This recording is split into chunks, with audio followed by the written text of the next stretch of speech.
အခက်အခဲများကိုသင်ခန်းစာအဖြစ်ပြောင်းလဲခြင်းအားလုံးပဲမင်္ဂလာပါဘဝဆိုတဲ့ခရီးစဉ်ကြီးကို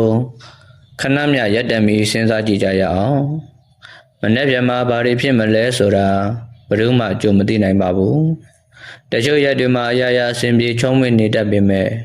တချို့ရက်တွေမှာတော့မမျှော်လင့်ထားတဲ့အချိန်ခေါ်မှုတွေအခက်အခဲတွေနဲ့ဝမ်းနည်းစရာဖြစ်ပျက်တွေဟာမုန်တိုင်းတစ်ခုလိုရုတ်တရက်တိုးဝင်လာတတ်ပါတယ်ဒီလိုအချိန်မျိုးမှာလူတော်တော်များများဟာဘာလို့ငါကြမှာဒီလိုဖြစ်ရတာလဲဆိုတဲ့မေးခွန်းကိုမေးပြီးစိတ်သက်သာသွားတတ်ကြပါတယ်ဒါပေမဲ့အမှန်တကယ်တော့ဘဝမှာကြုံတွေ့ရသမျှအဖြစ်ပြက်အတိုင်းအခက်အခဲတိုင်းဟာပျက်စီးဖို့ရောက်လာတာမဟုတ်ပါဘူးပုံမရင်းချက်တမ်းမာလာစေဖို့နဲ့ဘဝရဲ့အတိတ်ဘက်ကိုပုံမနားလည်စေဖို့ရောက်လာတဲ့သင်ခန်းစာများသာလျှင်ဖြစ်ပါတယ်မေးစရာရှိတာကဒီသင်ခန်းစာတွေကိုရင်ဆိုင်ဖို့စိတ်ဓာတ်ပိုင်းဆိုင်ရာအသင့်ပြင်ဆင်ထားပြီးပြီလားဆိုတာပါပဲအဖြစ်ပြက်တစ်ခုကြုံရတဲ့အခါစိတ်ထဲမှာရှိထားတဲ့အမြင်သို့မဟုတ် mindset ကအရာရာကိုဆုံးဖြတ်သွားပါတယ်ဥပမာတစ်ခုကြည့်ကြရအောင်ရှုံ့နယ်ကိုရောက်သွားတဲ့အခါမှာရှုံ့နယ်ကိုစိတ်တူရုံနဲ့အပြင်ကိုရောက်မလာနိုင်ပါဘူးအရေးကြီးတာကအဲ့ဒီစွန့်လုံးတွေကနေဘယ်လိုရုံထွက်ရမလဲဆိုတဲ့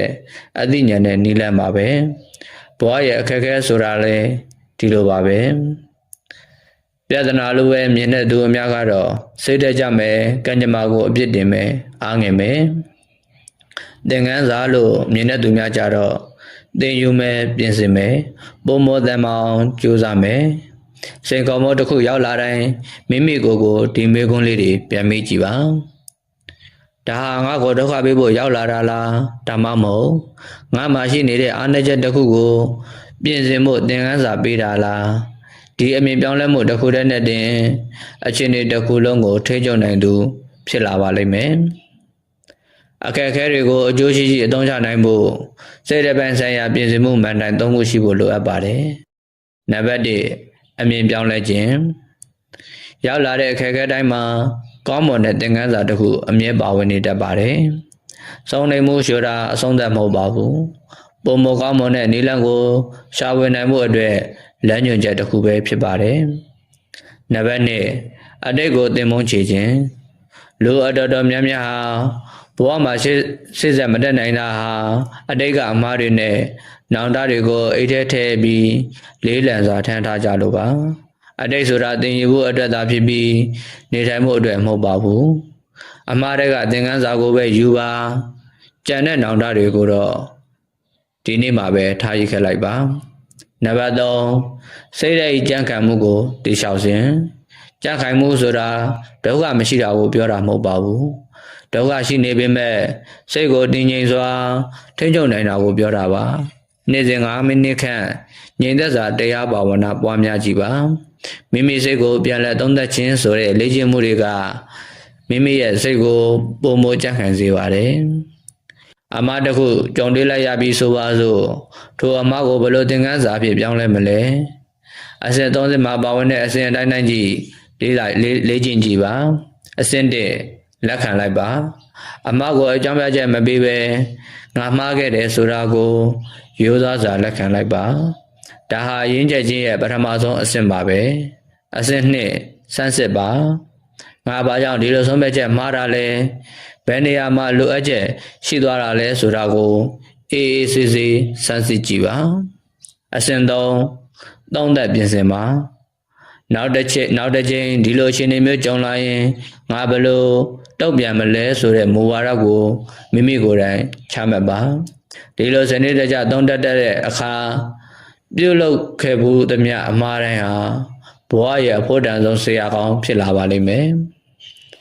ဘဝရဲ့သင်ခန်းစာများအတွက်အစဉ်သင်ဖြစ်နေဖို့နေ့စဉ်ပြုလုပ်နိုင်တဲ့သင်ငယ်တဲ့အလေးချိန်တွေများလည်းရှိပါတယ်နံပါတ်1ရေးသားခြင်းနဲ့သုံးသပ်စာရေးသားခြင်းဖြင့်သုံးသပ်ပါနေ့စဉ်မအိပ်မီဒီနေ့ကြုံတွေ့ရတဲ့အခက်အခဲတစ်ခုနဲ့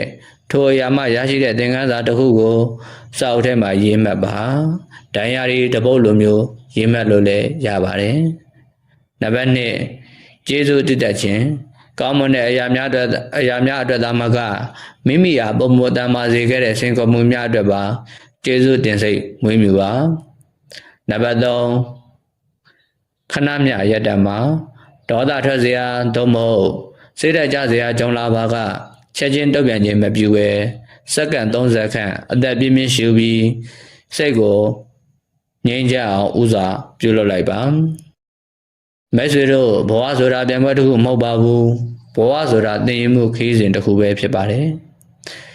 ရောက်ရှိလာတဲ့အခက်အခဲတိုင်းဝမ်းနည်းစရာတိုင်းနဲ့စိန်ခေါ်မှုတိုင်းဟာပုံမတောက်ပတဲ့ပုံမရင်းချက်တဲ့လူတစ်ယောက်ဖြစ်လာစေဖို့အခွင့်အရေးတွေအများကြီးပေးနေတာဖြစ်ပါတယ်ဒါကြောင့်အနာဂတ်ရဲ့ကြောက်ရွံ့မနေပါနဲ့ဘာတွေပဲရောက်လာပါစေသင်ယူဖို့တိုးတက်ဖို့နဲ့စိတ်ဆက်ဖို့စိတ်တကားတွေကိုအမြဲဖွင့်လှစ်ထားပါသင်္ကန်းစာများကိုကြိုတင်ပြင်ဆင်ထားသူအတွက်ဘဝ၏မုန်တိုင်းသည်တိုးတက်ရာလမ်းစာသာဖြစ်ပါတော့သည်အဆုံးထိနာသသရှင်ပေးသောတိုးတယောက်စီတိုင်းကိုကျေးဇူးအထူးပင်တင်ရှိပါတယ်အားလုံးဘဝရဲ့အခက်အခဲတွေကိုသင်ခန်းစာအဖြစ်ပြောင်းလဲပြီးမိမိရဲ့ဘဝတလန်းတွေရှေ့ဆက်ရှောင်လန်းနိုင်ပါစေလို့ဆုမွန်ကောင်းတောင်းပေးလိုက်ပါတယ်